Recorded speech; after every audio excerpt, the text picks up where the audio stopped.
আর পরস নাই? হ্যাঁ না ওই আরে পাজা করে বান। ওই মেয়ে, তুমি যে আমার পিঠ মোড়লটা ধরে বইছো, তোমার তো লজ্জাও থাকা উচিত। তোমার স্ট্যাটাস কোথায় আর আমার স্ট্যাটাস কোথায়? তোমার স্ট্যাটাসের লগে আমার স্ট্যাটাস যায়? তুমি সাধারণ একটা সেলসম্যান, মাসে বেতন পাও মাত্র 10,000 টাকা, আর আমার মতন একটা বিজনেসম্যানকে তুমি ধরে বইছো। তোমার 1 মাসের বেতন আমার 1 ঘন্টার ইনকাম। ছাইরা দাও, তাড়াতাড়ি ছাড়ো, তোমার জানার সময় বকশিস দিয়ে দেবে না, ছাড়ো। এই চুপ, কে একটা কথা কবি না। কি লিগা করবেন তো? তুই চুরি করস কদিন যাবত?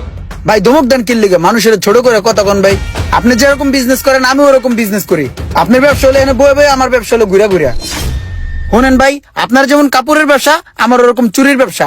ভাই আপনি ব্যবসা করতে যায় ধরা খান না, আমি নাইলে আজকে ব্যবসা করতে যায় ধরা খাইছি। এর লিগে ধমক দেন কি? ইজ্জত সম্মান নাই আমগো? সামনে ঈদ ভাই, আমার ছেড়ে দেন, আমি একটু ব্যবসা বাণিজ্য করি ভাই। চুরি করা তোর ব্যবসা না?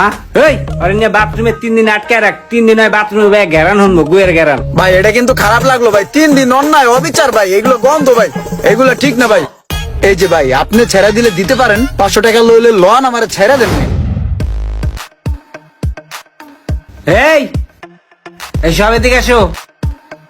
এই মশারে এদিকে আয়। এই তোমরাও আসো। জি স্যার বলেন। এই ঈদে আমাদের খুবই ভালো বেচা কিনা হয়েছে, আর এটা তোমাদের জন্যই সম্ভব হয়েছে। তোমাদের উপরে আসলে আমি খুবই সন্তুষ্ট, বুঝছো?